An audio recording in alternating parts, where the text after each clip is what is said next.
It's that time again for another episode of the complete story of Pokemon Adventures. With the journey's encounter in Johto finally being complete, we can now move on to the third generation of Pokemon. Here in the Hoenn region, we'll begin Pokemon Adventures Ruby and Sapphire chapter, where we'll have new characters, new villains, higher stakes, some deaths, and even more amazing moments. So without further ado, let's get straight into this.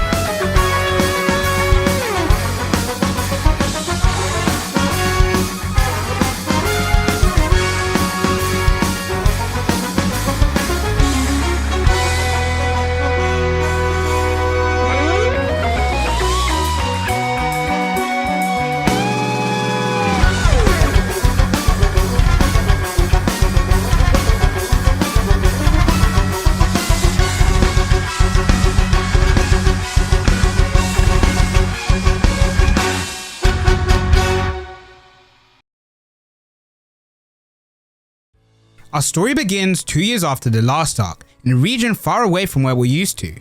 A man is faced with 5 Pokemon, and the Pokemon all dash at the man, but he defeats them all easily, just by simply opening his Pokeball. This man being Petalburg City's new gym leader, Norman, who showcases his skills for a TV interview. The interviewer asks him questions about his training regimen, but more importantly, they ask about his family, who turns out are coming to Hoenn from Johto today.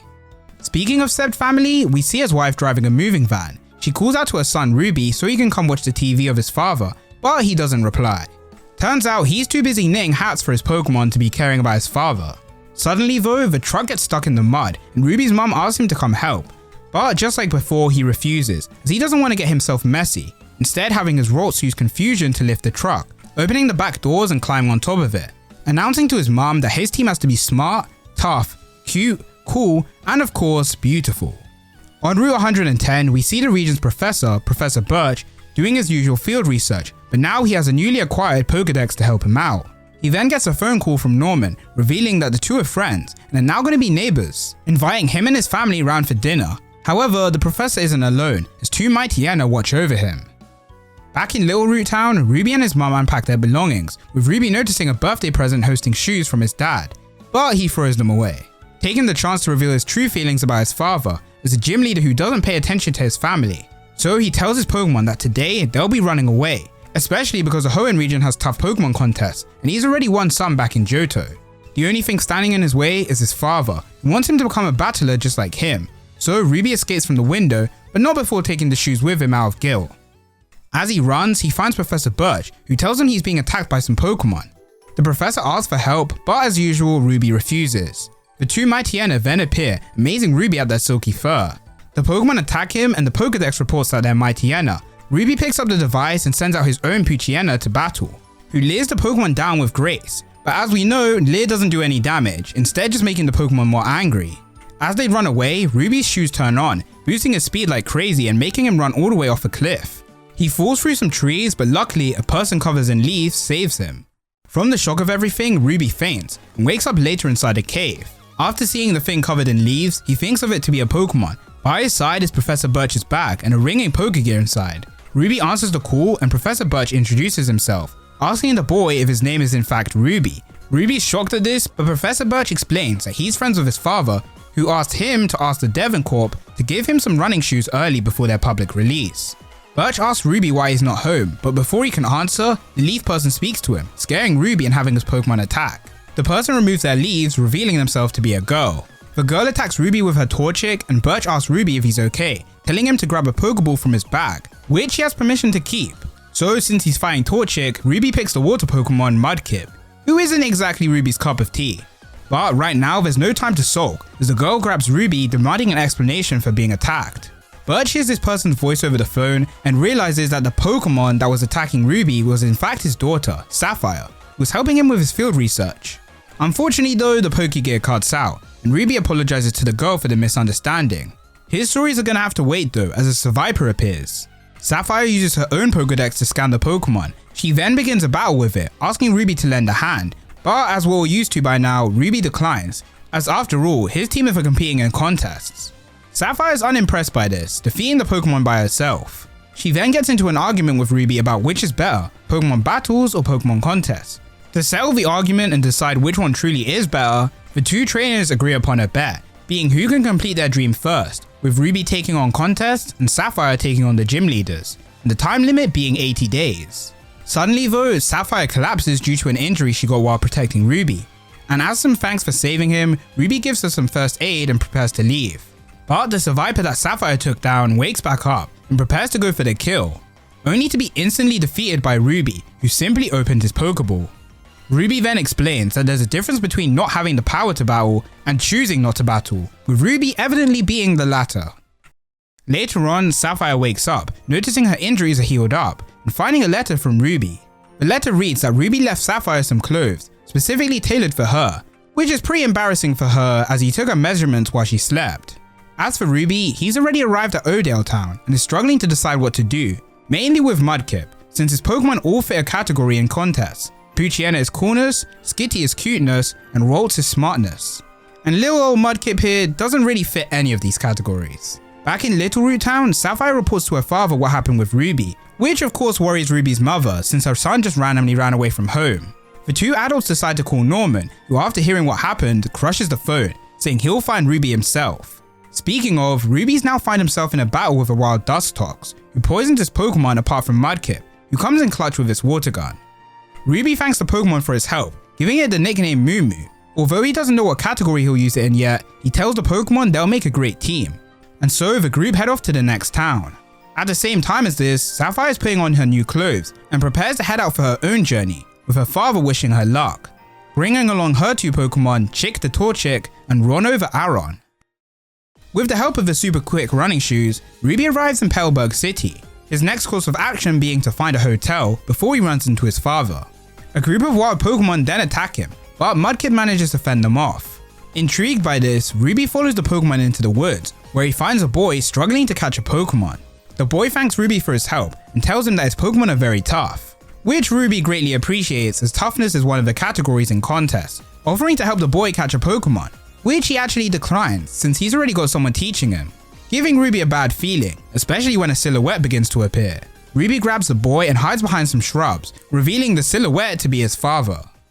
The boy, who we learn is called Wally, is shocked by this information. Norman notices Wally hiding and brings him the bad news that he won't be teaching him how to catch Pokemon, due to the fact that Wally never told him about his illness, which is so bad that it's forcing him to move out of Pelburg City so that he can get treated. And because of this, he can't risk Wally battling any wild Pokemon. Before he leaves though, Norman senses the presence of someone else, having a slacking attack with Swagger to confuse them. But Ruby successfully escapes thanks to Skitty's safeguard.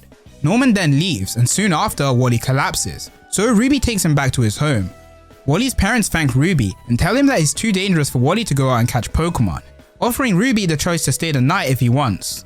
Wally then wakes up and apologizes for the inconvenience he caused, but Ruby tells Wally his story and feeling that they're similar in a sense, he decides he'll personally help Wally catch a Pokemon himself, temporarily giving him his Ralts. The two trainers then head to the outskirts of the forest, where they find a wild Kecleon, and with some help from Ruby, Wally catches his first Pokemon. As a thank you, Wally gives Ruby a Pokénav, which works as a map but also allows him to check his Pokemon's condition. Suddenly, an earthquake starts to occur, and Wally tells Ruby that recently in Hoenn these have been starting to happen. The two try to run away, but the ground starts to split, separating Wally and Ralts from Ruby, who ends up getting washed away to Sea Route 105. The next day, Sapphire also arrives in Pretzelberg City, where she ends up finding herself in an awkward situation, trying to save a Pokemon that got stuck in a fountain. Fortunately though, Sapphire has a keen sense of smell, having her Aron eat the fountain to open it up, saving the Pokemon. This Pokemon being a cast form, belonging to the president of Devon Corporation, Mr. Stone. The news duo Gabby and Ty hurry over to the two, trying to get an interview out of them, but Sapphire isn't too interested. Gabby then notices that the fountain has been tampered with, which is how the cast form managed to get stuck. The tamperers being some people dressed as waterwork employees. They call their boss over the Pokegear, who tells them their plan was simple: capture cast form, then kidnap Mr. Stone, commanding his grunts to make sure that they kidnap Stone by the end of the day. These mysterious water people being Team Aqua. Back at the fountain, Sapphire notices that something's still in the fountain, and a bunch of water Pokemon jump out. The Lombre attacks Mr. Stone, stealing something from him.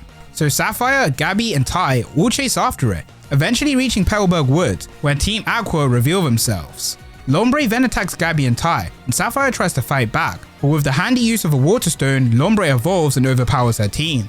Team Aqua tell their boss that they successfully stole the parts needed for their submarine in Slateport, and now all that's left is to defeat Sapphire. Cast form though comes to her rescue, turning into sun form and with Sunny Day, boosting Torchic's power and giving them the chance to run away. Once they have their freedom, Sapphire apologizes for failing to get the parts back, and the TV duo say they'll report this information to the police. Mrs. Stone has one more request for Sapphire though, giving her a letter and asking her to deliver it to a man named Steven, which she accepts. But before she can go find Steven, she's going to need to train at Rustboro City, or else she'll just end up losing again, challenging the gym leader Roxanne. But before she can take part in the gym battle, she'll have to pass a written exam. But because she sucks at reading, she has a reader help her, passing the test with a perfect score. So now it's time for a battle, being a one-on-one with Aaron versus Nosepass. While Sapphire's making big progress with her dream, Ruby's getting his life saved by Mr. Briny in the middle of the sea. Back with Sapphire, she's struggling against Nosepass. Getting overconfident, Roxanne opens the door, saying the way out is this way.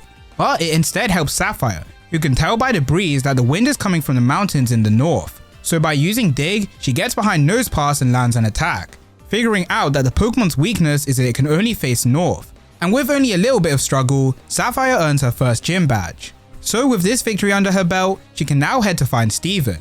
We see is headed to Granite Cave for investigation.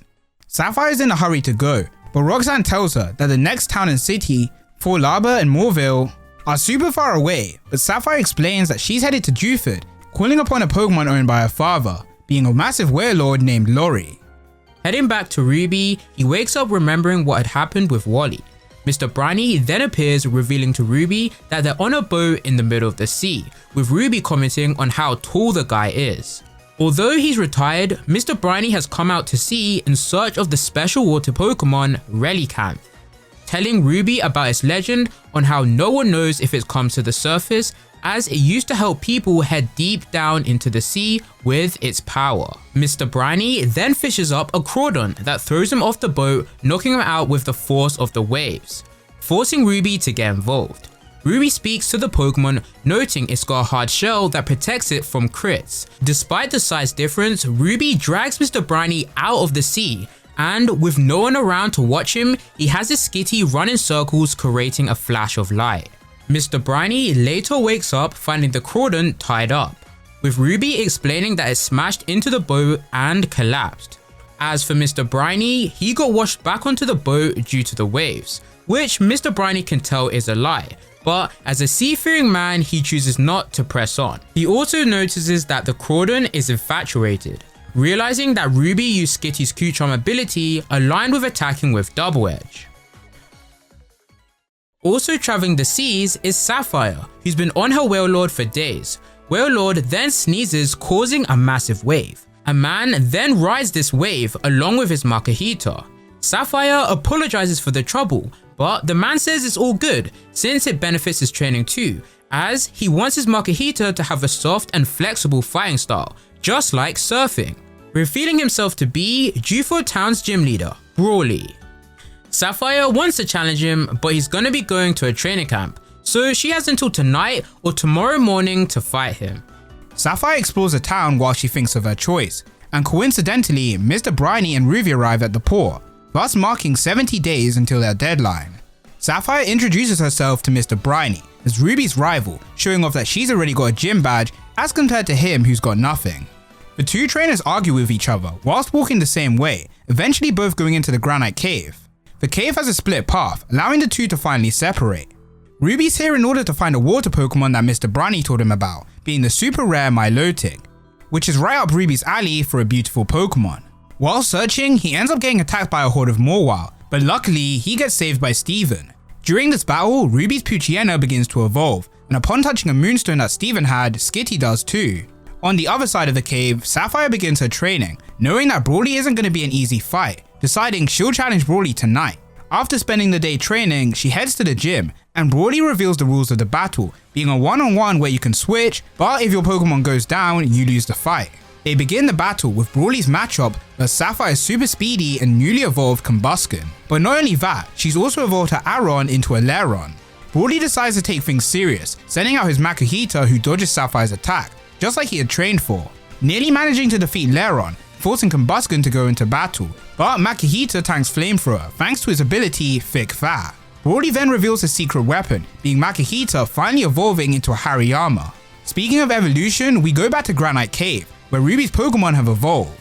With his new speedy Pokemon, Ruby helped Steven in defeating the horde of Mauville, and Steven finishes off his research, picking up a Sunstone. As they escape the cave, Steven then makes a serious request to Ruby, asking the boy if he'll help defeat the two great evils that lurk in Hoenn, being able to notice his hidden skills, asking for his name and age, which Ruby replies with, being 11.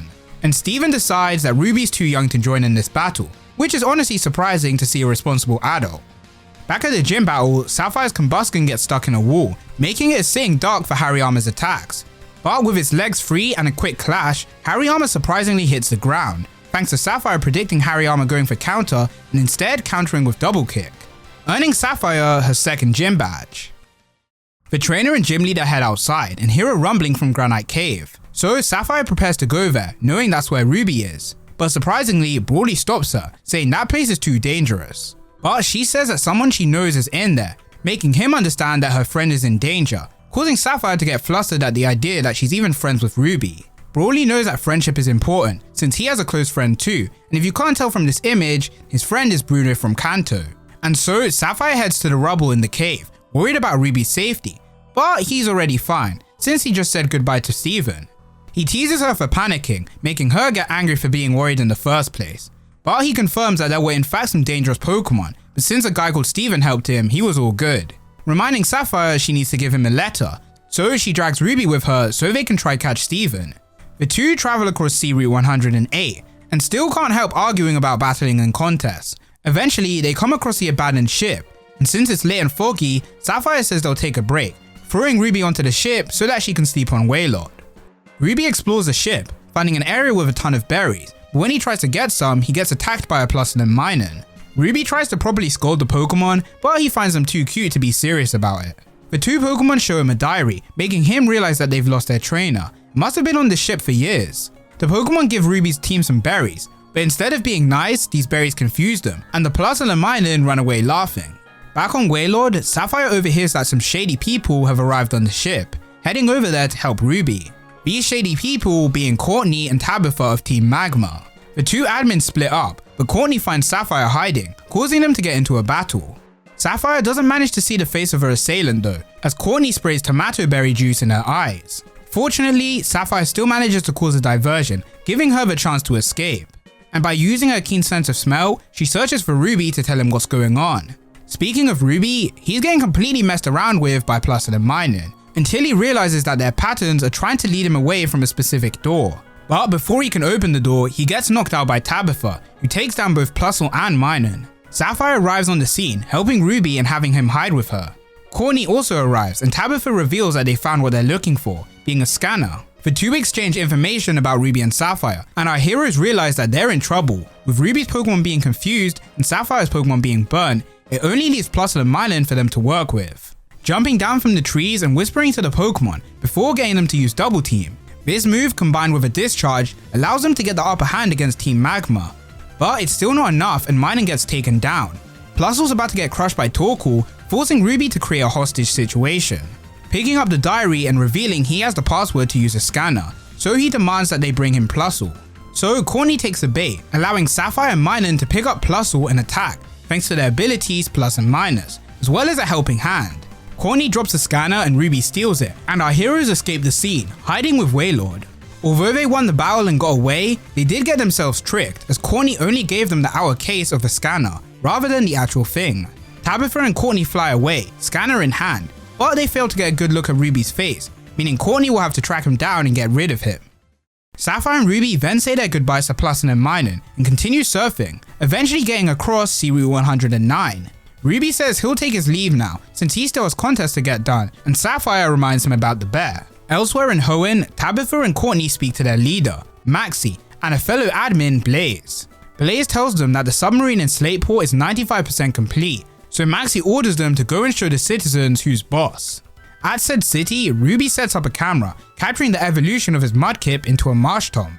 Suddenly, the Pokemon fan club president from Kanto appears, making him our first returning character.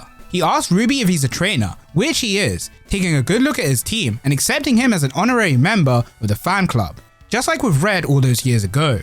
He brings Ruby to the club room, complimenting his Pokemon, causing him to cry tears of joy and finding a like-minded individual. The president then takes him to the market where they have loads of Pokemon goods, but most importantly, a contest hall. In other words, it's time for Ruby to finally make progress in his goal.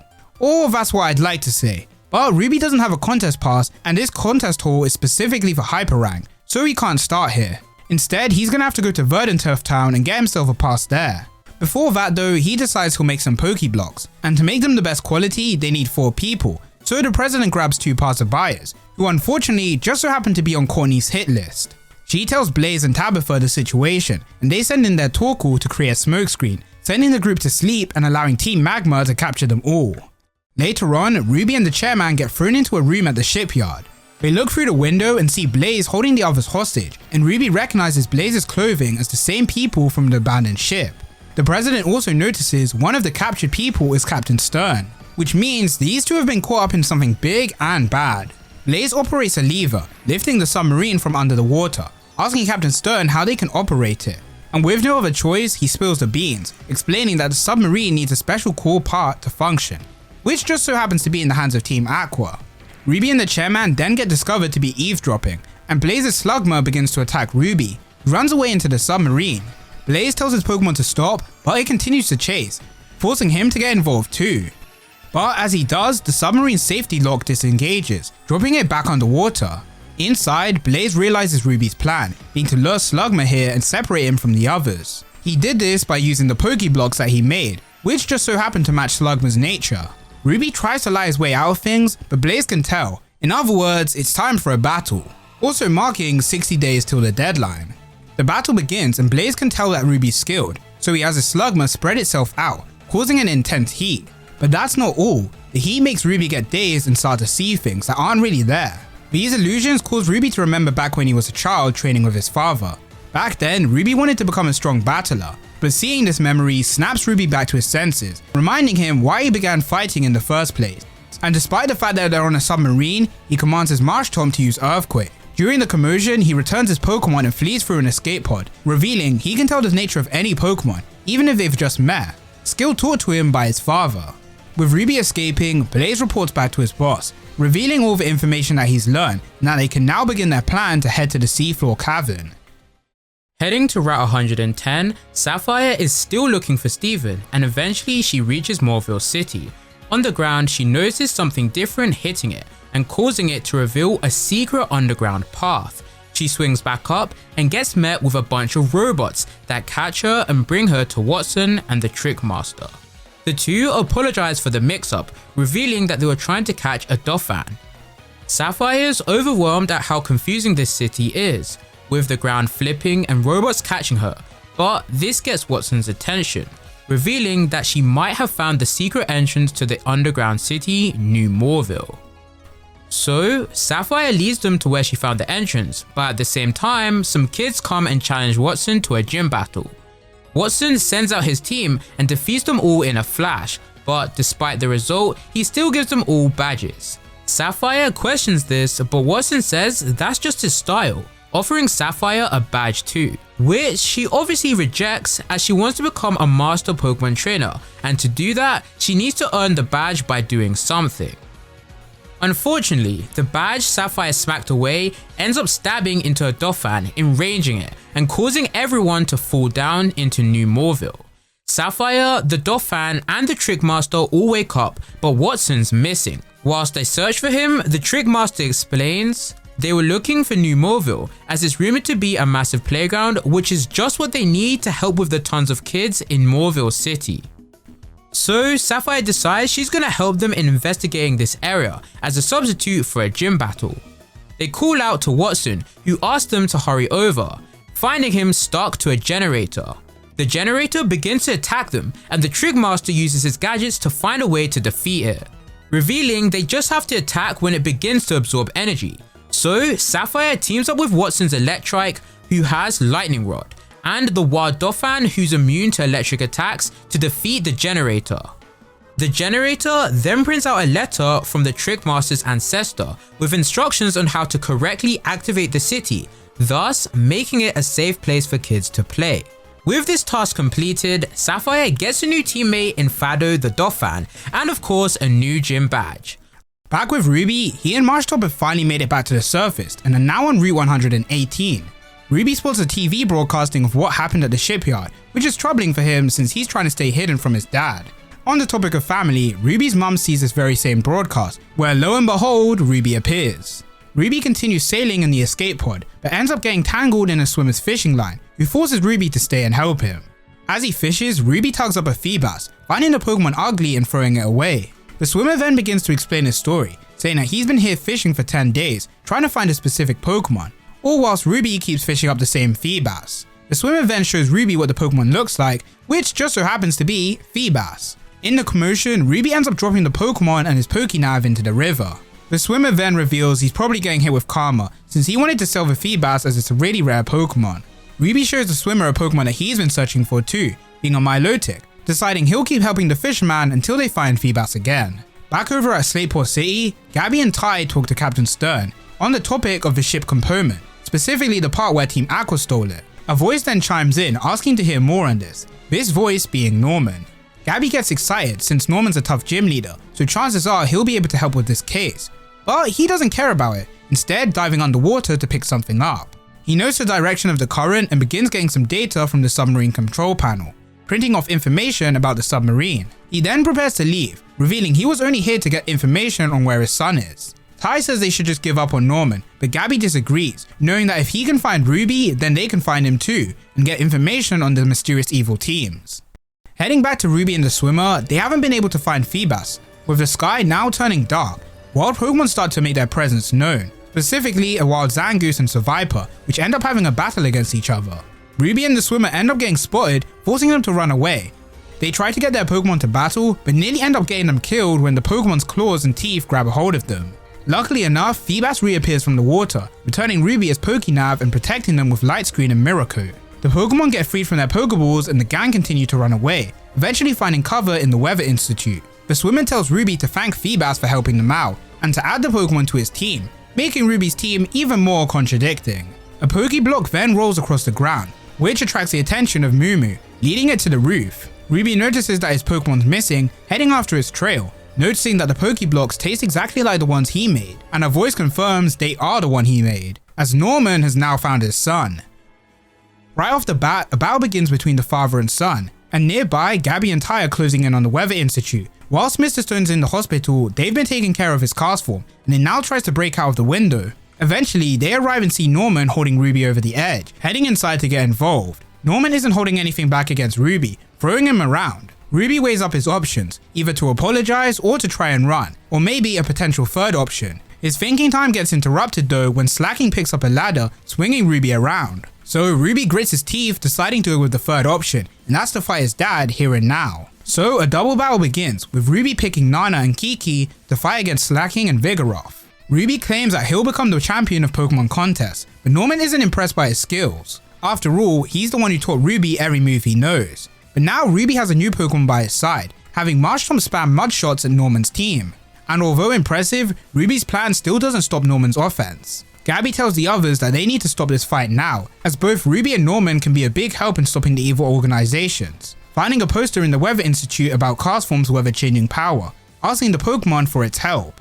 Back with the battle, Ruby's starting to struggle with Slacking swinging the stairs around, eventually placing it over the edge. Norman tells Ruby to give up and come back, but Ruby isn't backing down. But before things can get any worse, Castform casts Sunny Day, stopping the mud and ending the fight. The stairs then suddenly begin to fall, with both trainers on it. We now have a well-timed cut to Ruby's mother, who notices that Ruby never read the letter from his father. The letter reading that after Ruby's birthday dinner, they were going to let him go out and achieve his dreams. Back to the battle, the father and son duo are barely hanging on by a metal pipe, with the only thing under them being jagged rubble.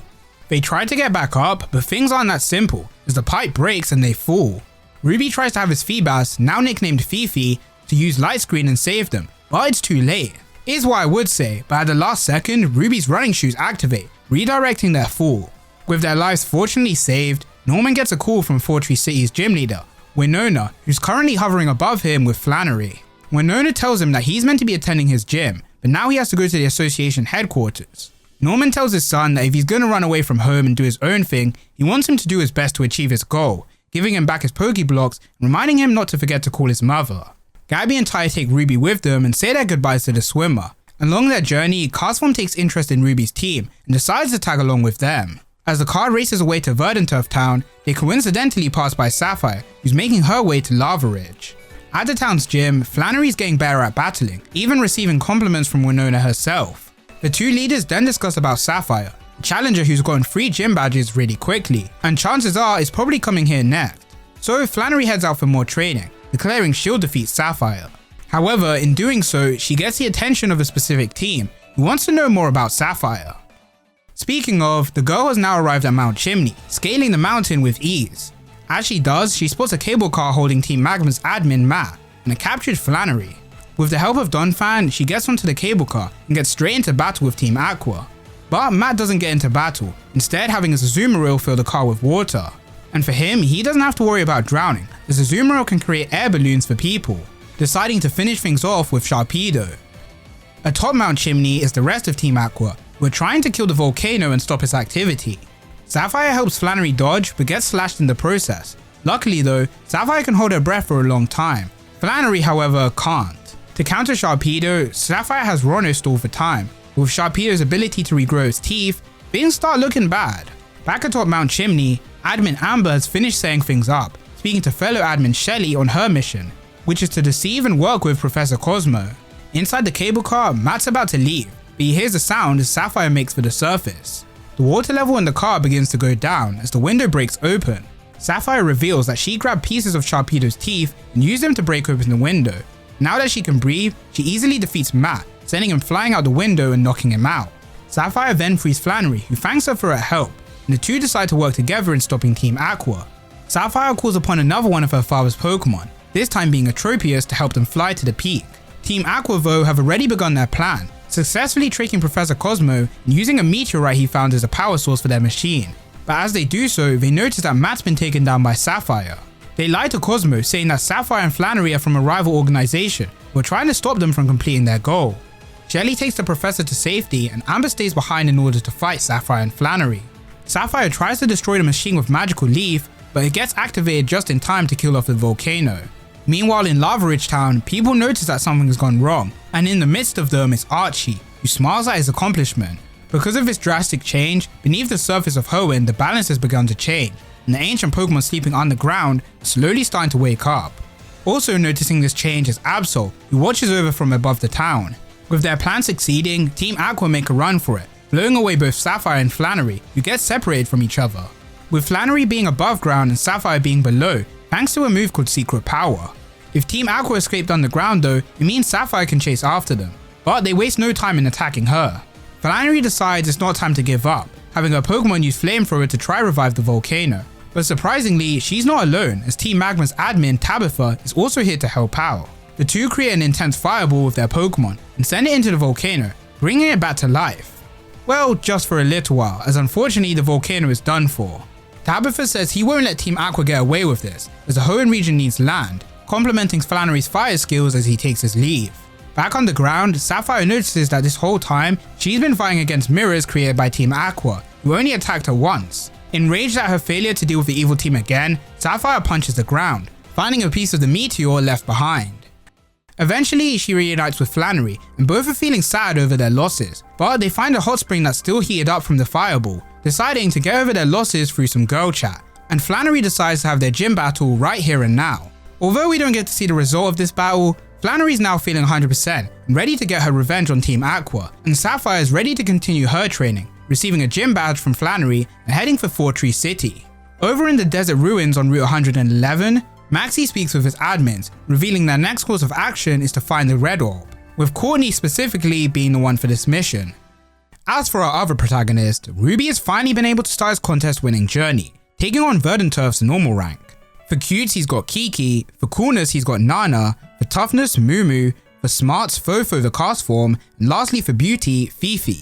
Gabby and Ty then come to congratulate Ruby on his winning streak, and Ruby prepares for the beauty round.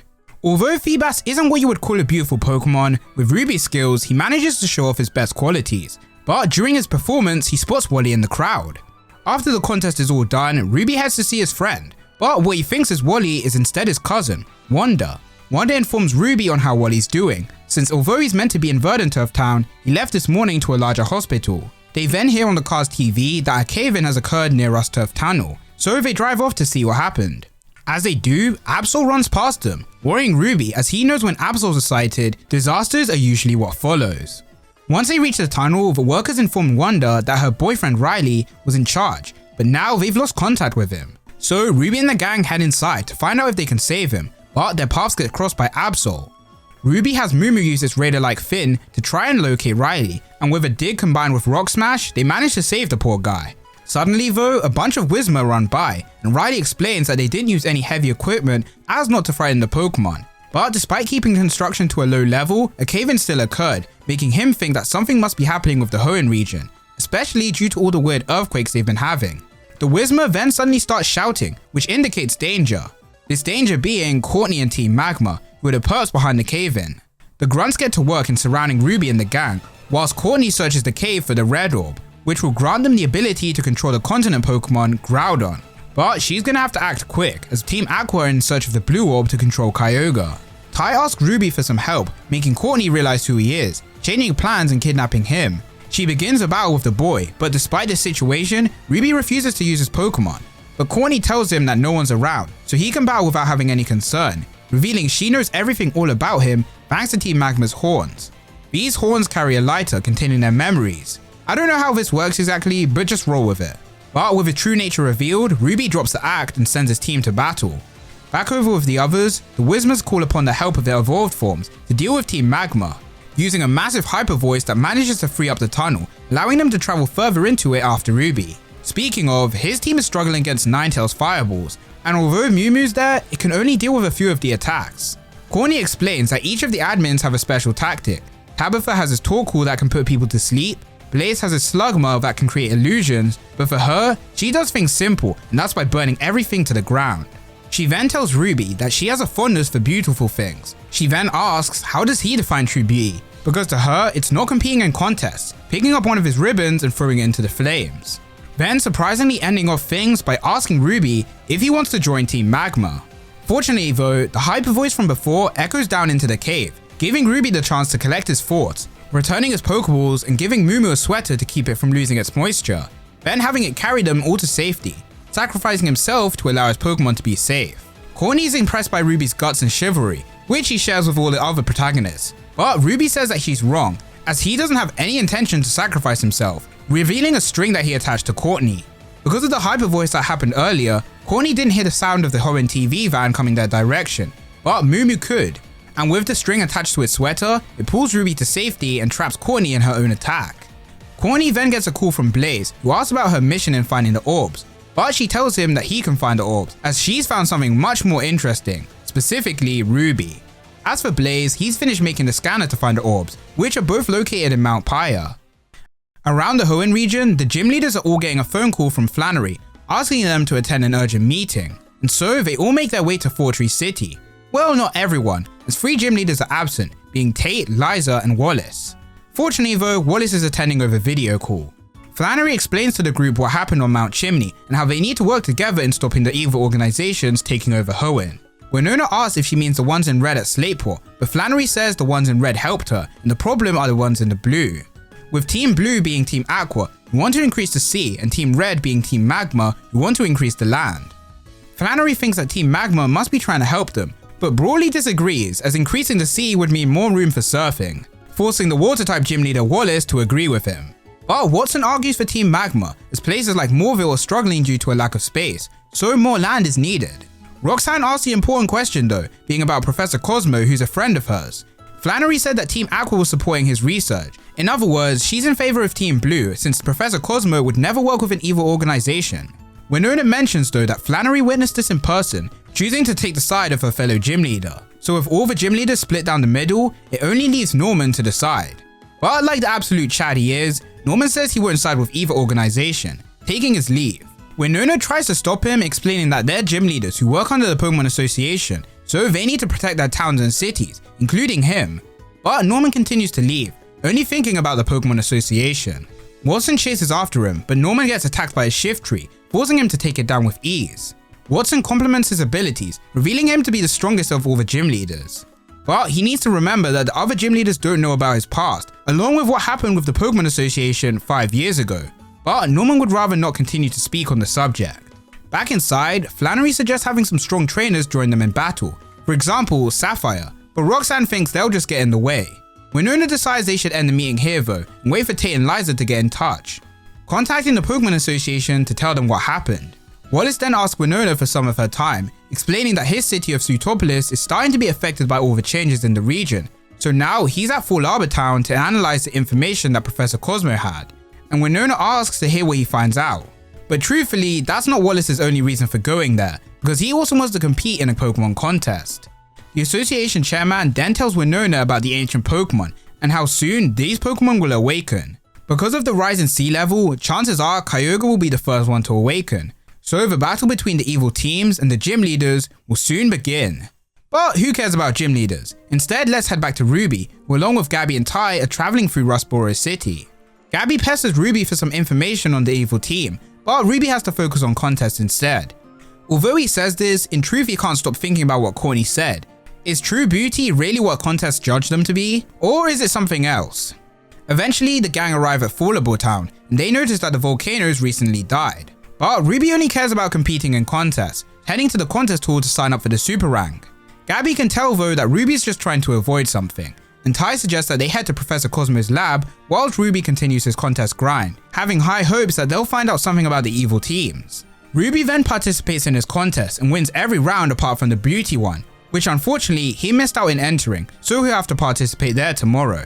Since he can't compete, he decides to watch instead. Competing in this contest is Wallace, who wins everything with ease. Ruby's amazed by his skill, especially his ability to make seemingly unattractive Pokemon beautiful, determined he'll do the same with his Feebas.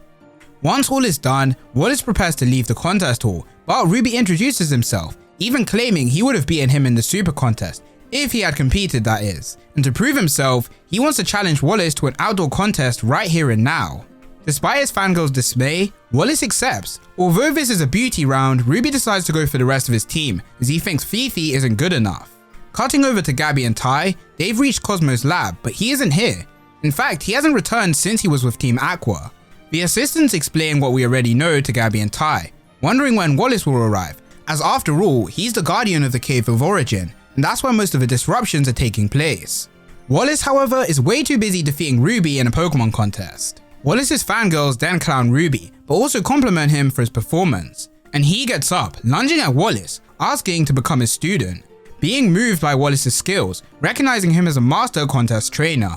Wallace, however, refuses, since he doesn't take students, driving away. But with his running shoes, Ruby easily catches up, taking it upon himself to help Wallace with his chores. Eventually, Wallace arrives at the Cosmo lab, and Ruby reunites with his friends. Ruby looks around, finding fossil Pokemon to be scary, but Ty mentions that a son of a gym leader shouldn't be worried about anything. This catches Wallace's attention, having his love disc open the containment holding the Pokemon.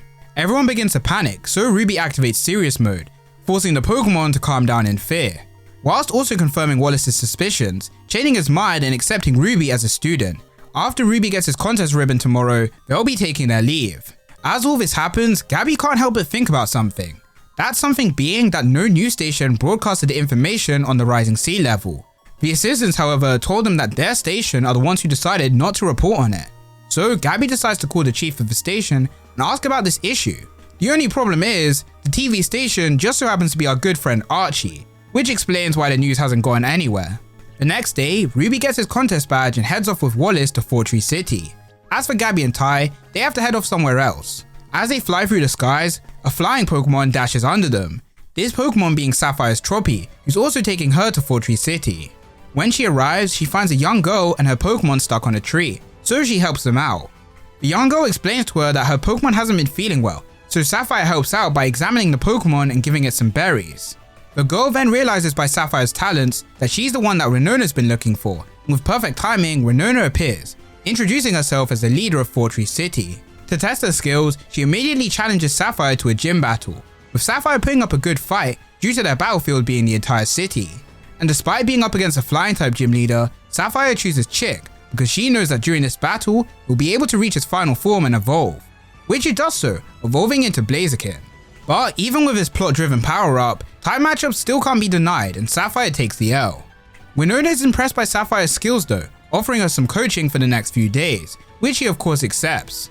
She then asks for her opinion about the gym leaders which she's met on her journey, with Sapphire saying they've all been strong and wonderful, and so the 5 of them reveal themselves to be watching her battle. Winona then explains everything about Kyogre, the legendary Pokemon that's about to awaken, so they want her to join them in the battle. Appearing from the sky, Wallace arrives with Ruby, who is of course shocked to see his rival Sapphire there too. Also, now seems like a good time to mention that we only have 30 days till the deadline. Back to the important matters, since Tate and Liza still haven't arrived yet, the gym leaders will be waiting at Fortree City for their next meeting.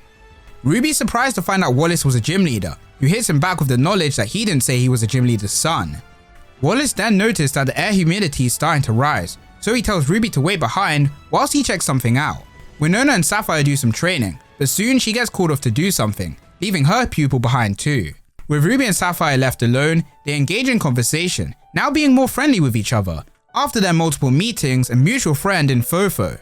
Sapphire however is starting to feel flustered around Ruby, making him think that she's going to start fighting with him, but instead she apologizes for her previous actions, surprising Ruby since she's acting like a normal girl, which of course pisses her off, since she even finds things cute and has crushes sometimes. Before they can continue their conversation though, an earthquake occurs, and some wild Grumpig come to attack them. So Ruby has Nana deal with them all quickly, which is of course a major shock to Sapphire, especially since Ruby only aimed for the weak points of all the Pokemon. Sapphire asks Ruby if he's been lying about his battling skills, but he has nothing to say. Although she can't say she's not annoyed, she's at least glad, because this means that Ruby can help them in saving Hoenn. But Ruby refuses, because he's only here to win contests. Sapphire then understandably lashes out at him for his selfishness, but Ruby can't say that he cares about a region he just moved to. In fact, he wants to head back to Johto as soon as the contests are done. Sapphire can't believe Ruby's words, throwing off the clothes that he made for her and changing back into her leaf clothing, revealing that despite his mean attitude, she always thought that deep down Ruby was nice, especially after the letter he left her. But after seeing what kind of person he truly is, she never wants to see his face again. And yeah, even Ruby knows he's messed up here.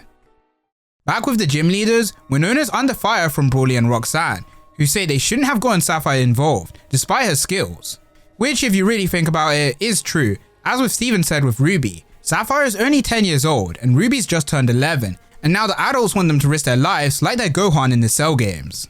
Either way, the gym leaders say they'll sort things out when Tate and Liza arrive, and since we've been speaking so much about these two, let's go see what they're up to, as this whole time they've been on Mount Pyre, noticing an evil presence trying to break in. They head inside the mountain, noticing some heat, which belongs to Team Magma, who challenges the twins to a battle. At the peak of the mountain, Tate and Liza's grandparents worry for their grandchildren's safety, but right now they have to focus on safeguarding the 2 orbs. As for the twins, they prove they're not pushovers by defeating Team Magma, or at least that's what they think, but in truth, they've already been caught in Blaze's illusions. Blaze then makes his way to the peak and straight up punches the grandparents into submission, stealing not only the red orb but also the blue orb. Over in Lily Cove City, Archie's finished his day job at the Hoenn TV station, but despite his seemingly innocent nature, he gets attacked by his rival Maxie, who's enraged at his foe for pinning all the blame on Team Magma, whilst Team Aqua can act with no issue. The 2 evil leaders then begin a battle, and Gabby and Ty arrive just in time to spot this, taking cover and listening in on their conversation, learning that Maxie and Team Magma have the submarine, but Team Aqua have a device needed to activate its full potential. So Maxie proposes a ceasefire, being both teams go down to the cavern and awaken their respective legendaries, with Archie agreeing. If this happened in Emerald with these guys being this smart and deadly, I'm not gonna lie, we'd all be cooked. Gabby and Ty fortunately have overheard this information, but despite what Gabby wants, they can't rush in, otherwise they'll just get killed off. So using his brain, Ty says they'll find the gym leaders and Ruby and tells them everything they know about this. Back in Fortree City, Sapphire is continuing her training, and with her rage being at full swing, she even decides to challenge Winona to a battle, and surprisingly manages to come out on top, earning herself a gym badge, and officially joining the gym leaders' resistance, much to the dismay of Brawly and Roxanne. As for Ruby, he's angered that he had to force his hand and show his strength. And speaking of true strength, Moo evolves into Swampert, which makes Ruby realize he's been getting involved in some fierce battles, even though he's meant to be focusing on contests, with even his own body getting the muscle memory from Pokemon battles. Wallace then arrives back in Fortree City and goes to speak with Winona, and Ruby secretly follows suit. Wallace explains to Winona that the gym leaders not agreeing with each other is concerning, offending Winona as she's the one who's acting as their leader. But Wallace tries to make himself clear that with the strong personalities all together, it'll be hard to make the gym leaders work as a team, so maybe she should delegate the responsibility to others rather than trying to go it alone. But Winona lashes back at him, as she was the one who was chosen by the association, so she'll do her job by herself, revealing the two of them don't have that kind of relationship anymore. Ruby watches this all go down from the window, feeling the tension despite being unable to hear what they're saying, making him realize what Sapphire was talking about when Hoenn was in danger. These guys are all serious about solving that problem, but as for himself, he isn't. So Ruby takes it upon himself to leave, surfing out of the city with Mumu, but Wallace spots him doing so, secretly following after his student, knowing that he's probably going to Slateport for his next contest. But what awaits him when he arrives is the sight of the city being almost nearly submerged in water, which happened thanks to a huge tidal wave. At Team Aqua's headquarters, Archie's getting giddy at his team's success. Maxie and his team then arrive in their submarine, saying everything's ready to go. Matt and Amber prepare to join Archie, but he smacks Matt away due to his failure at Mount Chimney, so instead, he'll be bringing Amber as his admin. With everything set, the two teams begin their departure to the seafloor cavern. Back over at Slateport, Wallace is shocked about what's going on, especially due to the media not saying anything about this. Wallace immediately gets straight to helping the people, but he still wants to find Ruby. Over at the contest hall, contests are somehow still being held, but with our MC being the guy from the Kanto's bike race and surfing race, you know he won't stop until his work is done. The swimmer Ruby met is also in Slateport, wishing he could find Ruby and having create a Feebas farm. And luckily enough, Ruby's the only participant here. Too bad the guy's caught up in his feelings over what Sapphire said. The lady at the desk asks Ruby what Pokemon he'll be using, with Ruby trying to find his Feebas that got left behind. Ruby then lashes out at his Pokemon for his inability to keep up with him and the rest of the team. But for now, the show must go on. Although Ruby's the only participant, and although there's no audience members, and the judge are only the MC and the desk lady, Ruby's Fifi still manages to get 0 votes.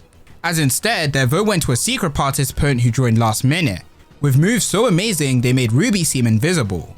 Ruby shouts at his Fifi again for failing, saying he should have never let the Pokemon join his team, wishing instead looked like a Milotic. His team all look at him with fear and disappointment, and Fifi runs away in tears. Ruby wants to chase after it, but he's stopped by Wallace. Piecing everything together, Ruby gets annoyed at his master for joining the contest to make a fool out of him, but Wallace splashes water at him, saying he should never blame his Pokemon for his own lack of skill. Ruby calms down and realizes what he did was wrong, trying to search for his missing team member, but by now, it's already too late. Things from the contest hall then start to collapse, causing Ruby to get injured and forcing the swimmer to have to help him out. But now, Ruby has no hope in finding his Pokemon. Wallace continues to lecture Ruby on his mistakes, making sure he understands his mistakes. For example, in Fallable Town, he didn't use Feebas even though it was meant to be his beautiful Pokemon, yelling at him to trust his Pokemon and pay attention to what they're trying to communicate to him, rather than only thinking about himself. The swimmer then steps in, telling Wallace he may have a lot to say, but for now, Ruby's out cold. The MC from the contest then gives Wallace the ribbon that was meant for Ruby, since Wallace wasn't actually an official contestant. But since Ruby's Pokemon isn't here to retrieve it, he'll be holding on to it for now, picking up Ruby and telling the swimmer to follow him. Wallace hopes that after this, Ruby will have a critical turning point in his actions, as Ruby apologizes to his Pokemon in his sleep. On an even darker note, Archie and Maxie have reached the seafloor cavern, splitting up to find their respective legendaries. And unfortunately for us, they succeed in fighting both Kyogre and Groudon. Gabby and Ty are also in Slateport, hoping that they can find Ruby, but unfortunately, they're a bit too late. Although they can still speak with Captain Cern, who's helping people to safety. They reveal everything they know about the two teams' plans and ask if there's any way to stop them, which unfortunately there isn't, as with the submarine gone, there's no other way to reach the seafloor cavern. Back underwater, Team Aqua awaken Kyogre, thinking their victory is assured as Groudon hasn't awoken yet, giving them the advantage. In Fortree City, the gym leaders learn that Slateport, Dewford and Littleroot have all been hit by the tidal waves and are in grave danger. The chairman of the association contacts the gym leaders, explaining that Kyogre has awoken. In other words, the end of the Hoenn region has begun, with things such as the abandoned ship being blasted and Plum Island getting washed away. As for Team Magma, they've finally awakened Groudon, who digs underground searching for a large territory to destroy. Usually, as Archie said, Team Aqua and Kyogre would have the advantage, but Maxie has both the red orbs and blue orbs, giving him control over both Pokemon. We now head over to our other protagonist, Sapphire, who's really feeling the intense heat as the trees all around her begin to wilt. But not only that, as the entire city, forest and river begins to dry up. The gym leaders have also noticed this, and the chairman tells everyone that these two catastrophes will tear Hoenn apart, so they'll need to split up, with Roxanne and Brawly going to the heat wave, and Watson and Flannery going to the flooded zone. And once there, they'll direct everyone to safety, which is underground in New Mauville. As for Winona, she'll go to the center point of Hoenn and communicate orders with both sides. Tagging along with Winona is Sapphire, and so everyone heads to their stations. After a while, Sapphire and Winona reach the borderline. They spot some water Pokemon have been stranded, so Sapphire helps them back into the sea. One of these Pokemon being a Relicanth. Suddenly though, a massive tidal wave rushes at them, but they get saved by Relicanth's ability. Sapphire treats the Pokemon and nicknames it Relly. Winona then gets a call from Watson, who's found Kyogre, but even with the type advantage, they still can't damage it. As for Brawly and Roxanne, they've now come face to face with Groudon. Tay and Liza's grandparents then appear, revealing that the two orbs have been stolen and Tay and Liza have gone missing. However, there is one key to saving the world, and that's to defeat the enemies in the seafloor cavern. Sapphire sends out her Wailord for more surface area, as well as to make her way to the seafloor cavern, but even with that, they still can't get underwater. At Slateport City, Wallace meets up with Captain Stern and discusses about Steven, who's currently missing. As for Ruby, he's at the first aid center, seeing people he knows struggling, ashamed at himself for constantly running and hiding from others. Wallace and the others then arrive and contact Winona, exchanging information with each other, and Ruby spots Sapphire on the video with her Relicanth, reminding him what he learned about the Pokemon from Mr. Briny.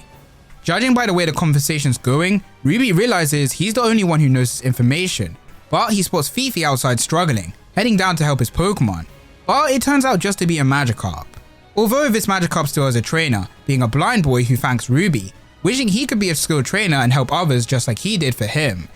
After hearing these words from this boy, Ruby thinks about everything he and his Pokemon have gone through on his journey, such as not telling Gabby the information that he knew, or not using his skills to fight the threats in Hoenn, instead deciding to run away. But now he's had enough of doing that, apologizing to his team for his actions with Fifi, and having Kiki deliver a letter to Wallace, asking to be taken to see Winona.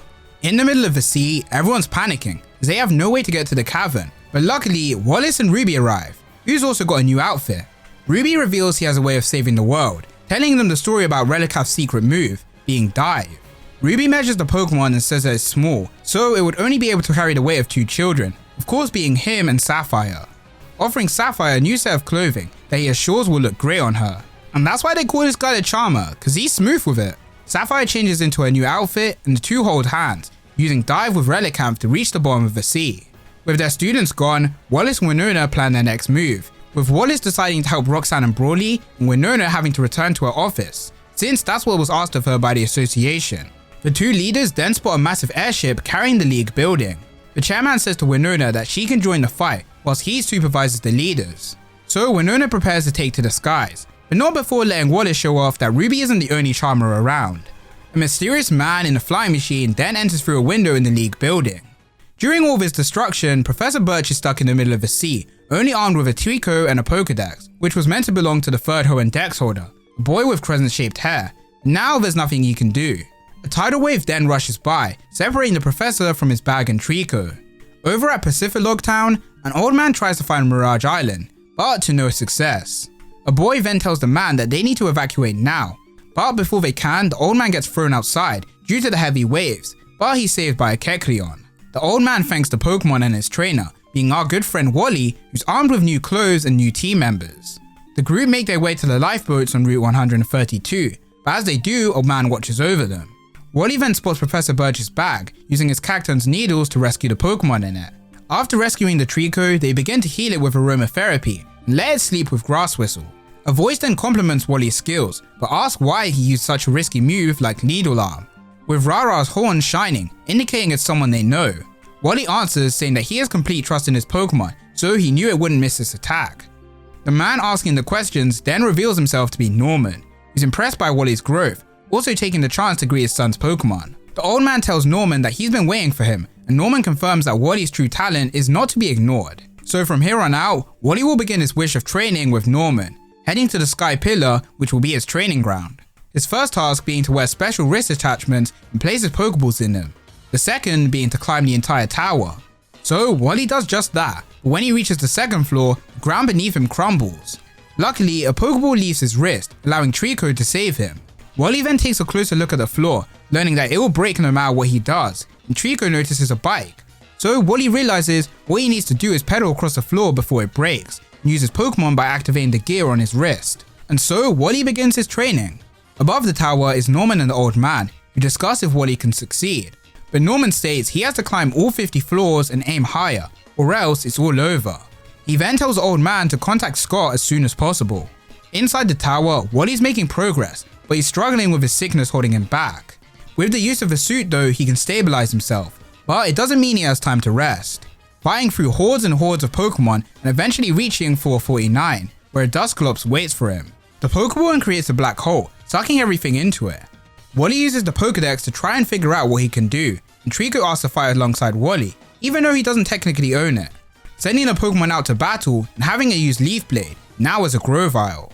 With this swift attack, the black hole and the Pokemon both get taken down. And like that, Wally finally reaches the 50th floor, contacting Norman, who appears to help him. Norman tells Wally that the air is thin up here, but it's also clear, so this training should have strengthened his lungs. And as a reward for making it this far, Norman gives Wally a Flygon, but now they're gonna have to move to the next part of their training. So now Wally can be the third main character he was always intended to be.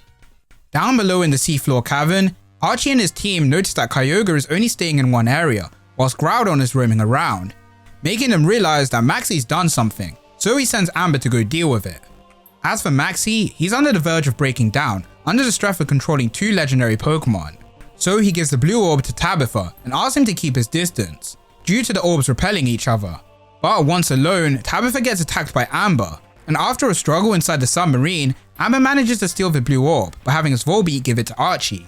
Amber asks Archie for some help, but instead, his leader closes the submarine and sends it underwater, leaving him and Tabitha to get offed by the pressure underwater. Quick tangent from the story, there was actually zero reason for Archie to do this. Amber had done nothing wrong at this point, and his success rate in all of his missions were literally 100%. So yeah. Anyway, Archie now has control of Kyogre, but Ruby and Sapphire have finally reached the C4 cavern themselves. As they came down though, they saw the submarine heading up, meaning someone's gone to the surface. Sapphire still hasn't forgiven Ruby for her previous actions, but he focuses on the more important matter, being the split path of the cavern. Sapphire suggests splitting up, but Ruby tells them they have to stick together, as Nana has noticed something, and just then a bunch of wild Pokemon attack the duo. Inside the submarine, Amber and Tabitha are forced to work together, trying to keep it from killing them, but eventually it falls apart. Amber begins to drown, but Tabitha actually decides to save him. Once they reach the surface, Blaze sends out his Armaldo to help the two out, learning from Tabitha's memories that Amber was betrayed by his leader. He then takes Tabitha with him and heads for Route 121 to fight the gym leaders. As he does, he contacts Courtney, who's taking control of Moss Deep Space Center. Back to the cavern, Ruby and Sapphire fight for their lives, but they're greeted by the presence of Archie and Maxie. Heading back to the surface again, Amber wakes up, failing to believe that Archie would betray him, instead choosing to continue working for him and spreading the sea. As for the leaders, Groudon starts powering up, using thunder by taking the electricity in the air. Roxanne tries to stop the Pokemon by using the full brunt of her rock types, and just in time as well, as Wallace arrives to help his friends. Team Magma though aren't gonna let them simply stop Groudon. Quickly wanna say, if Team Magma look as cool as this, I'm definitely gonna be joining these guys. With the use of their Swellow, they grab the gym leaders and take them to Lilyco City to battle.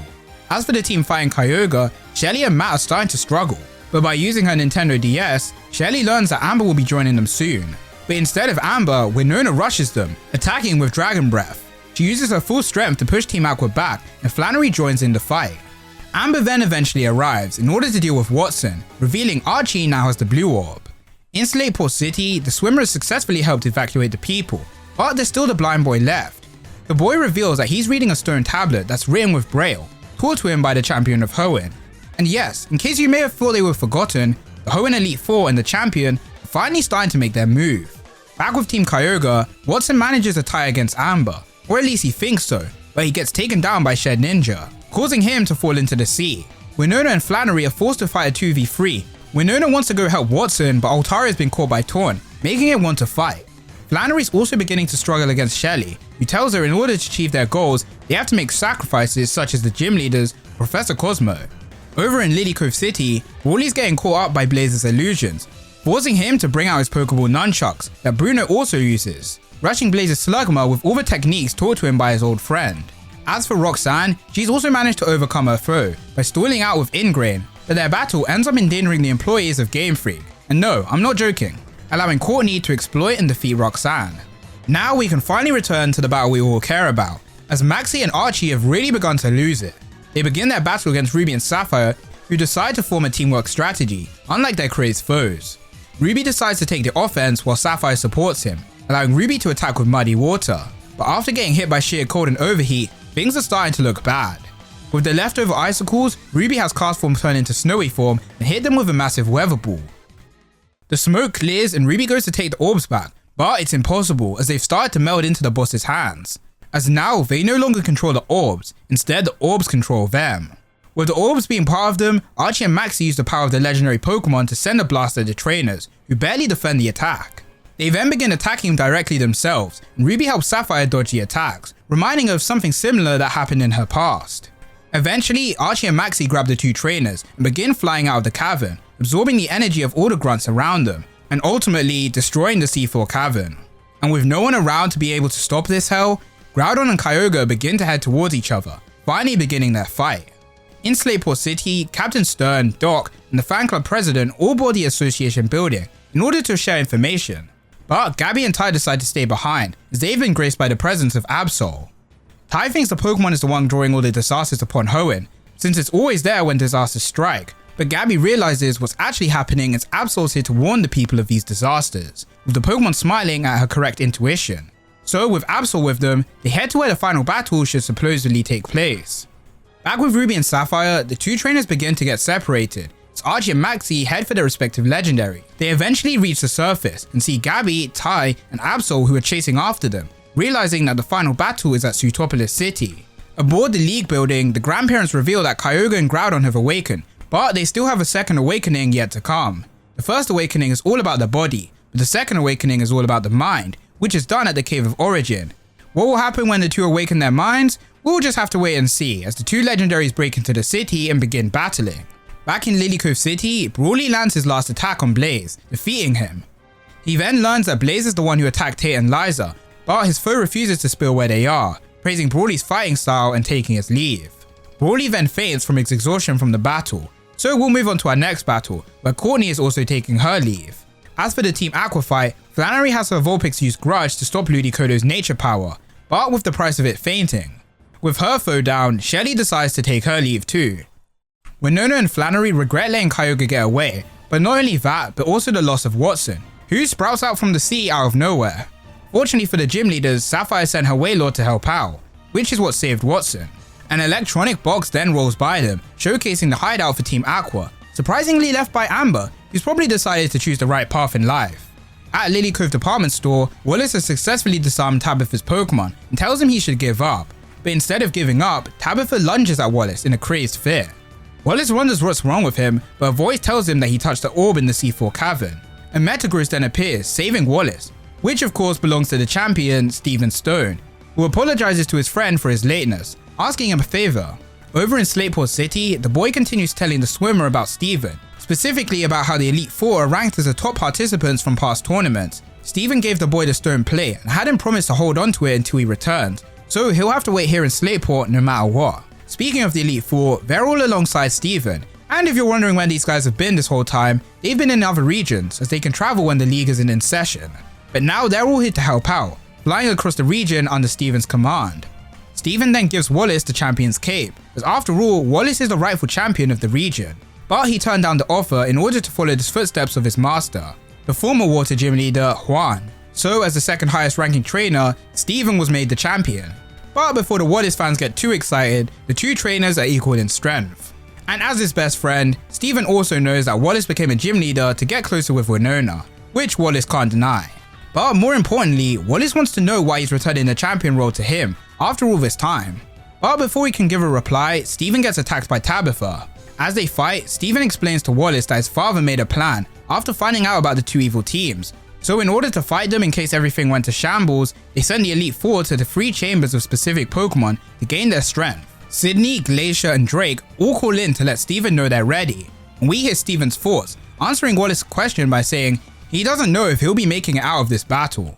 Back over at Slateport City, the swimmer is struggling to protect the boy with all the rubble around, and that's where Phoebe comes in, acting as their protector. Steven tells the boy to read what's on the stone, and tells Wallace to head over to Sootopolis City, letting him know he'll catch up. With the boys reading, they can now awaken the 3 legendary Pokemon, Regirock, Registeel, and Regice.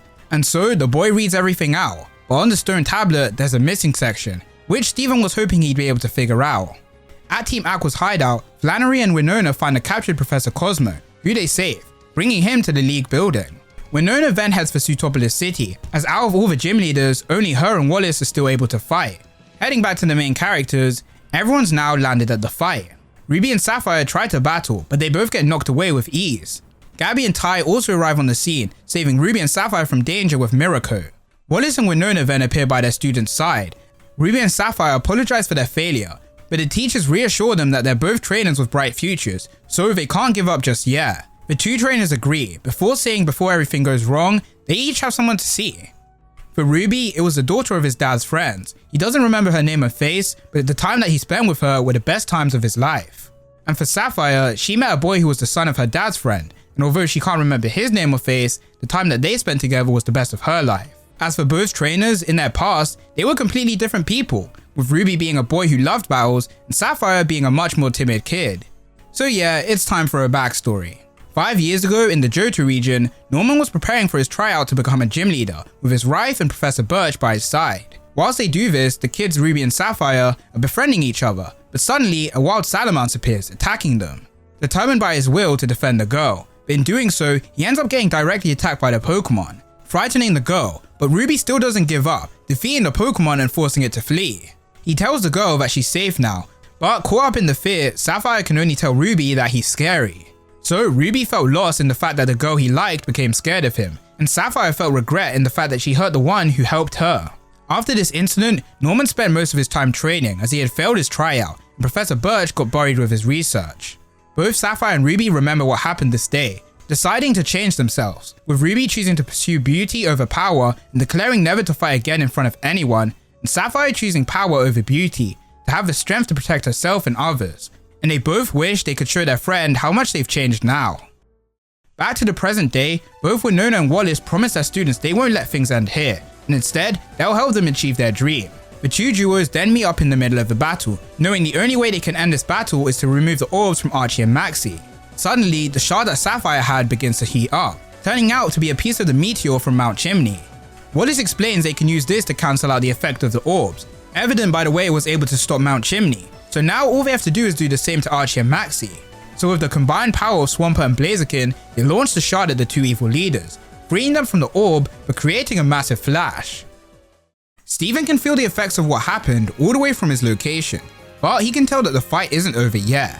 Since time's running out, Steven tells the others that he'll head to the final battle whilst they try to open the doors to the Regis. As he tries to approach the city, rubble is spreading around everywhere, along with the intensity of the battle. He then spots someone getting blown away, grabbing them just in time. This person being Sapphire, who recognizes the man as Steven, finally getting the chance to give him the letter. Inside the letter is Braille, reading the key to unsealing the Regis, the key being to have a specific order of Pokemon, including both a Wailord and Relicanth. Phoebe arrives on the scene and gives Steven the stone tablet, so now all they have to do is have a Wailord and Relicanth, which just so happens to be 2 Pokemon on Sapphire's team, calling upon them and having them link with Steven's Beldum. Steven then reads out the whole message, finally allowing the doors to the Regis to open. Now all that's left to do is deal with the shockwave, but Sapphire gets blown away again by another blast. Later on, Ruby wakes up with Sapphire next to him. He wakes her up and the 2 trainers are greeted by Tate, Liza, and Hoenn. The group tell him that they've reached their final training place, introducing themselves to each other. Hoenn explains that right now they're on Mirage Island, which is separate from the outside world. He further explains that Kyogre and Groudon are still fighting. However, Hoenn's destruction is currently being halted by the use of the move's superpower.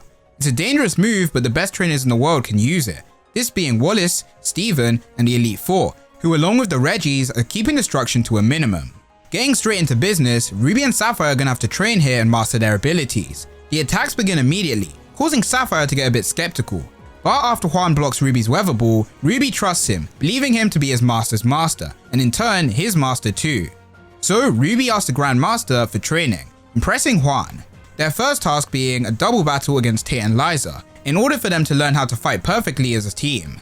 But they're gonna have to be fast, cause unlike in Dragon Ball, Mirage Island's time flow mixes between fast and slow. They've already been through the fast stage when Ruby and Sapphire were sleeping, which was 3 days worth of time. But now they're in the slow phase, so they should use their time while they can. Tate and Liza then notice a strange presence entering the island, this being Ruby and Sapphire's good friends, Plusle and Minun. After some time training with the use of Plusle and Minun, Ruby and Sapphire have improved a lot, so they decide to take a group break, and Ruby tries to come up with a tactic that can allow Swampert and Blaziken to work together too. As results for their hard training, Sapphire's Laron finally evolves into an Aggron, and Blaziken learns Sky Uppercut. Sapphire tells Ruby that she doesn't want to slow him down, especially if they're going to be working together, but Ruby doesn't reply. Hoenn then appears, telling the trainers that the next stage of training is training of the mind, having them try to guess which hand he's holding a coin, to find out who has better intuition, with Sapphire's being better.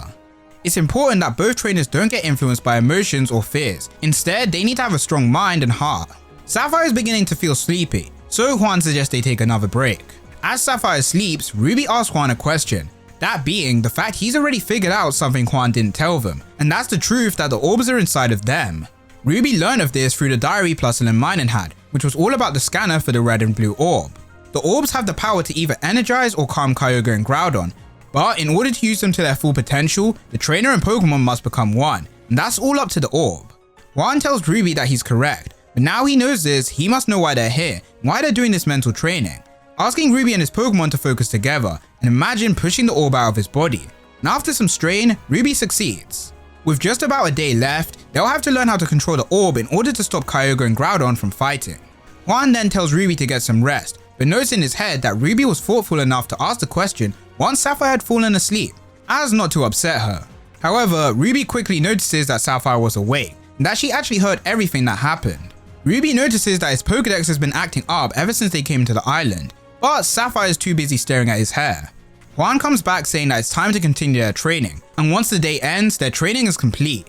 All they have to do is prepare to leave the island. But before they do, Sapphire receives both a Rain badge and a Mind badge. But just before they can go, she has something to say to Ruby, which we'll talk about later. Right now, we're going back to Wally, who's also been training, but this time against Norman himself.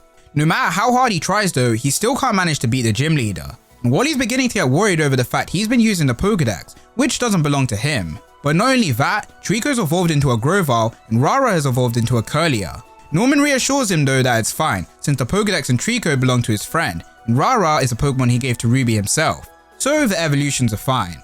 Wally though has one more worry, and that's the question, why is Norman training him? And Norman's about to tell him, but an earthquake begins. The gym leader then receives a call from Scott, the man we saw earlier, who explains everything that's happened while he's been training, finishing things off by telling Norman to hurry up and awaken the third legendary Pokemon. Norman tells Wally that it's time to act, having the boys stand in a circle whilst he pulls a machine, opening the entrance to the top of Sky Pillar. Here Wally can't use his Pokemon, as the light gives us the same effect as repels.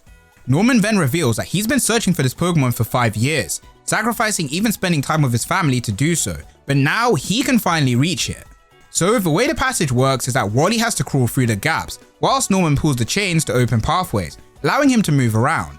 And after a bit of push and pull, Wally eventually reaches the top, encountering the legendary Pokemon Rayquaza, who's surrounded by ozone. Norman tells Wally that he can finally start using his Pokemon, instructing him to break a hole in the ozone. Wally then realizes that Norman had originally intended to complete this mission with his son Ruby.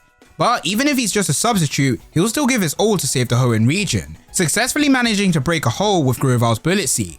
The tower then begins to crumble as Rayquaza heads to Sootopolis City to solve the problem along with Norman. Back to the battlefield, we get straight to the point, and Sapphire confesses her feelings to Ruby. But there's no time to process these feelings as they have to leave the island whilst they can. Hoenn calls Ruby saying he'll guide him off the island, and Sapphire apologizes for revealing her feelings at a time like this. But she had no choice as Ruby said he'll be going back to Johto. At first, she thought Ruby was a selfish guy with a big mouth, but deep down, he's a really nice person.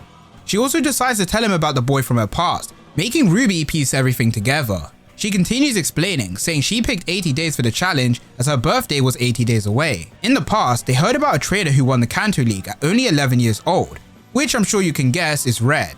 But her and the boy wanted to get as strong as him before they turned 11, ending off her speech by asking to return to Little Root once things finish off. Eventually, they break out of Mirage Island and head straight to Sootopolis City, and Ruby asks Sapphire to release the orb from her hand, which she does. He then apologizes to Wallace since he's going to be using his air car, taking the orb from Sapphire and pushing her into it. He then seals the car and explains now that he knows who she is, everything she feels about him, he can't risk bringing the person he has a crush on to danger, revealing himself as the boy from her story. So instead, he'll be working along with his new partner, Courtney of Team Magma. I'm sure this is a reveal none of you guys saw coming. The two trainers then head straight to the battle, but they're not the only ones as Norman makes his way there too, with the deadline only having 3 days left. Wallace begins to panic since Ruby switched the plan, as after all, him and Sapphire were meant to be Hoenn's hope. The energy from the clash then makes the rock they're standing on start to go upwards, making Ruby begin to waver with doubt, but Courtney reminds him he has to focus. I'm sure you're wondering how did these two end up working together, so let's talk about that. Back on Mirage Island, Ruby was looking through his Pokédex, noticing that his and Sapphire's data had been mixed together, so he could see all the struggles she had to go through whilst he was traveling by car. Courtney then shows up, revealing she had been following him for a while now. She gives Ruby the proposition of teaming up with her instead of Sapphire, revealing she never actually cared about Maxie's plan, instead just wanting to have some fun. But now that things have gotten too out of hand, she'll be here to help Ruby, wavering him by asking if he really wants Sapphire to get taken over by the orb. So he folds and accepts her proposition. Back to the present, Courtney and Ruby activate the power of the orbs, commanding the Pokemon to stop fighting. However, this still doesn't work and the Pokemon only focus on each other. The two trainers then attack the Pokemon with their own, trying to get the attention of the beasts, but their sleeves rip as the power of the orb begins to flow into their body. They try again and the Pokemon actually stop fighting. Well, stop fighting each other, as now they're fighting them. An attack comes Ruby's way, so Courtney sacrifices herself to save him. Ruby wants to help her but gets caught up by Groudon. Fortunately though, things aren't over as Rayquaza has finally arrived. Courtney explains the Pokemon's legends to Ruby, which she found at the Most Deep Space Center. However, this means something specific, and that's that Rayquaza's under the usage of someone she wants to say. But before she can say the major reveal, her leg gets grabbed, dragging her into a cave. Ruby tries once again to help her, but she instead tells him to focus on fighting the legendaries, pushing out the blue orb and giving it to Ruby, despite not having undergone the training. Courtney's ready to accept her fate, but Ruby tells her not to give up, and once everything's over, they can compete in contests together. As Ruby realized the ribbon that she burnt back at Rust Turf Tunnel was hers, not his. And yeah, Courtney actually used to take part in contests with Blue's sister, Daisy. The cave begins to collapse and Courtney uses her bubblegum mixed with some berry juice to send Ruby her magma horn, which shows Ruby her memories. The cave then completely collapses, giving us our first on-screen death in Pokemon Adventures. Or at least I think so. Ruby looks at the horn, showcasing the balance badge, making Ruby understand that the person controlling Rayquaza is none other than his father. But that's not just it. At the Most Deep Space Center, Courtney learned the truth behind Norman's backstory. So whilst Courtney was stalking Ruby and learning all of his information, she learned about his dad and how he tried out for the gym exam and failed. But then he waited a whole 5 years to try again. Well, this wasn't just for no reason, as Norman wasn't actually allowed to take the test. Instead, he was ordered to search for Rayquaza. Back to the present, Norman and Rayquaza rush by Ruby, allowing him to jump on it. Ruby thanks Courtney for her help, and with the father and son duo now working together, they can finally save Hoenn. Ruby jumps from above and forces the orbs into Kyogre and Groudon, ordering them to stop their fight, and with a roar of discipline from Rayquaza, a massive flash occurs, sending both Kyogre and Groudon flying. After a while, the two Pokemon begin to return back to where they belong, and Ruby asks his father if everything will turn back to normal now, apologizing for running away from home, saying now they can all go back to living like a normal family. But Norman doesn't reply.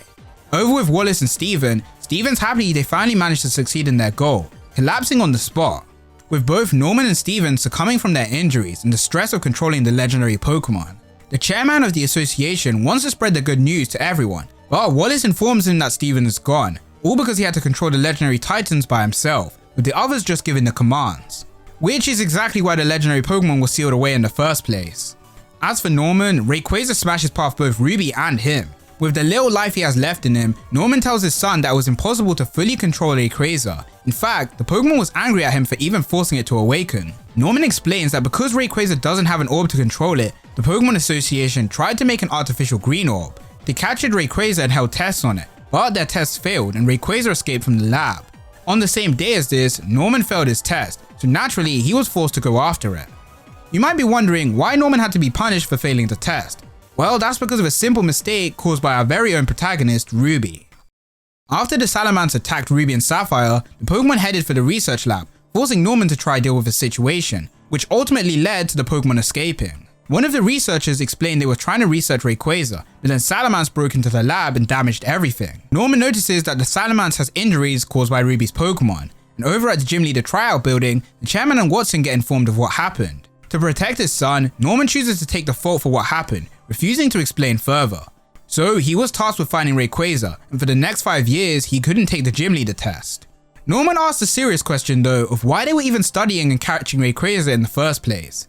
But the chairman refuses to answer, and honestly, screw this guy, he's my least favorite character in the whole series. Norman apologizes to his wife for having to leave her like this, and Ruby asks his father if he'll still teach him how to battle, but unfortunately he can't, telling him to keep practicing at 100%, and eventually he'll become strong in his own right. Back to the present day, Ruby asks his father why would he sacrifice himself in his dreams for him, but the answer to his question is the same reason why he locked Sapphire in the car. After this, Norman too falls in battle.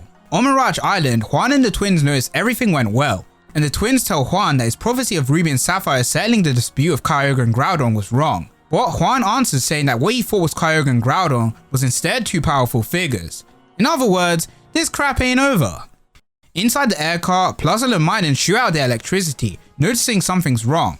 And that's when Archie and Maxie appear. These two evil bosses were hiding inside the Cave of Origin, waiting for the right chance to strike. But not only that, Ruby realizes they're the ones who got Corny killed, but they instead call it retribution. Wallace notices that Sapphire is still in the car, and Sapphire tells Wallace that something's going on where Ruby is. So they fly up to the rock, but they get repelled by the leftover energy of the battle. Luckily though, Plusle and Minun manage to make a hole with their electricity, so all they have to do is make it big enough to get through it. Sapphire really wants to help out, and her voice answers her wishes. As for Ruby, he's been restrained, allowing Archie and Maxie to get the orbs and continue their plan. This time, the two leaders agree to working together until everyone who stands in their way is dead, whether it be the gym leaders or their own useless admins. And only then will they battle it out against each other. Rayquaza was very problematic, so they're gonna make sure it's never controlled again, trying to incinerate Norman's body right in front of his own son. Back with Sapphire, her hero is surprisingly the Trick Master, who along with the generator can unleash an electric attack, strong enough to break the barrier. But what they're greeted with is instead the sight of two bodies and a constrained Ruby. With the situation being this dire, Wallace finally dons the champion's cape, challenging both leaders to a battle. Sapphire wants to help too, but Wallace tells her to help Ruby instead, so she goes over to his aid. Like the champion he is, Wallace overpowers the two bosses, so they bring out their trump card, Winona, forcing Wallace to return his Pokemon. Houndoom then seals their Pokeballs shut, and the two brutally beat down Wallace, smashing him into the rocks. With everyone down and out, Ruby begins to lose hope, but out of the water, Archie gets hit by a splash, this being Fifi, who returned for the ultimate clutch victory. Well, I'd like to say that, but she gets beaten even worse than Wallace. Ruby can't believe that his Pokemon would come back for him, even after all that happened, and Archie and Maxie laugh at the Pokemon's ugliness. Ruby says he used to think the same thing, but now he understands that as cliche as it sounds, the truth is beauty comes from within, as Fifi had helped him out tons of times on his journey, even though he was mean to it and even when it couldn't put up a fight. Wallace gives Ruby the beauty ribbon that Fifi was always meant to have. Ruby places the ribbon onto his Pokemon, allowing it to finally evolve into a Milotic, the Pokemon Ruby had been longing for all this time. With his new Pokemon by his side, Ruby asks Sapphire to join him, now in a true trainer double battle, which she agrees to, quickly landing a Sky Up attack and Muddy Water combo, just like they had practiced. The bosses then call out all their Pokemon and try to escape on Wallace's air car. Sapphire then comes up with a plan, taking the electricity from the generator and having Plusle and Minun shoot it at them, engulfing them in the attack. Ruby gives Sapphire the remote control for the car, telling her to close it and protect them from the electricity so they can at least survive. Now that they can't escape, all they have to do is retrieve the two orbs, but there's no Pokemon that can fly into the electrical surge and bring the orbs back. Or is there? It's time for a Deus Ex Machina, as Ruby poses in the same fashion as he did when he first met Sapphire, announcing his 6th Pokemon that he barely uses. This Pokemon joined his team in Johto, but he doesn't know what Pokemon it is, and neither does the Pokedex. However, it's always been with him, and this Pokemon being the final member of his team. I'll give you some time to write in the comments your guess of what Pokemon this is. Revealing it in 3, 2, 1. That's right, everyone's favorite onion fairy, Celebi. Celebi then flies onto the ship, taking back the 2 orbs. Down below, Gabby and Ty watch as the massive rock finally returns back to the ground. In other words, meaning everything is over. Ruby and Sapphire then find themselves inside a time stream, where they can see all the trainers lost in battle. Ruby wishes they could all come back, and Celebi destroys the orbs, leaving only 2 shards left behind, returning back to the time stream and freeing Ruby and Sapphire. When the 2 trainers wake up, they're aboard the League building, where everyone, and I mean everyone, is there to greet them, including both Norman and Steven. Outside, even Courtney finds herself alive, deciding with this new life she'll return to what she used to have. Ruby realizes that time was reversed into a best case scenario, but in return, Celebi has left his team. The fan club president reunites with Ruby, saying last time they met it was summer, but now it's already autumn, making both Ruby and Sapphire realize it's only one day till their deadline. Sapphire begs Norman for a gym battle, and Ruby asks Wallace to arrange a contest for him, and both adults agree. And so the next day, over at Route 111, Sapphire makes her way back to her secret base, having reigned victorious against Norman, only being able to beat him though since he wasn't at 100%. But a win is a win, and she's achieved her dream, finally defeating all 8 Hoenn gym leaders. She wonders if Ruby managed to succeed as well, only to find her home completely refurnished with cute things, of course done by Ruby. Ruby announces that he's also achieved his goal, and since both trainers completed their goal in time, it means their bet's gonna have to be settled as a tie. But Sapphire can't help but find this conversation to be too casual. After all, they did confess their feelings to each other back at Mirage Island. Since Ruby may have forgotten, she decides she'll just tell him again. But she gets interrupted by Gabby on the TV, who's got an interview with Ruby's mum. Ruby's mum tells him to hurry home as it's Sapphire's birthday, and since they never got to celebrate his birthday, they can have it be a joint party. And so the 2 head home. We see all the trainers and people they met on their journey. With Riley and Wanda continuing their happy relationship, Mr. Briny now working for the SS title, the fan club president, Doc, Captain Stern, all recovered from their sickness, Professor Cosmo and his new assistants, and even Wally, who returns the Pokedex back to Professor Birch, and Rara back to Ruby. Still salty that he should have been a Dex holder, but that's a topic for another video. Watson and the Trickmaster are doing good, same with Brawly and Roxanne. Lava Ridge's volcano and hot springs have been revived, and even Tabitha's chilling out there. As for Courtney, she's begun farming berries. Sapphire and Ruby, now both 11, continue their trek home, ready for any challenge that may come their way. But this ending isn't going to be as smooth sailing as usual, as washed up on the shore are the 2 shards that Celebi left behind. A shadow man then picks them up. He states that the orbs are no more, and instead they've returned to their original forms. 1 red and 1 blue. They connect to the past, allowing 2 friends sharing power to open a window to a new glowing world. This man being leader of Team Rocket, Giovanni. He claims the next world has already begun, joined by his new admins, Zerd, Car and Orm. What is Giovanni planning? And what's up with these stones that lead to a new world? Find out next time on Pokemon Adventure Z. But in all seriousness, this is where our arc ends. So much happened on this journey and we met so many characters with vibrant personalities and time in the spotlight. Next time, we'll be headed off to Kanto to join everyone's favorite protagonist, Red, and his friends in the Fire Red and Leaf Green arc. So of course, if you want to see that, make sure to like and subscribe for more videos. And of course, don't forget to hit the bell to be notified whenever I upload videos on the channel. But with all that said and done, I'll see you all in the next one. Take care.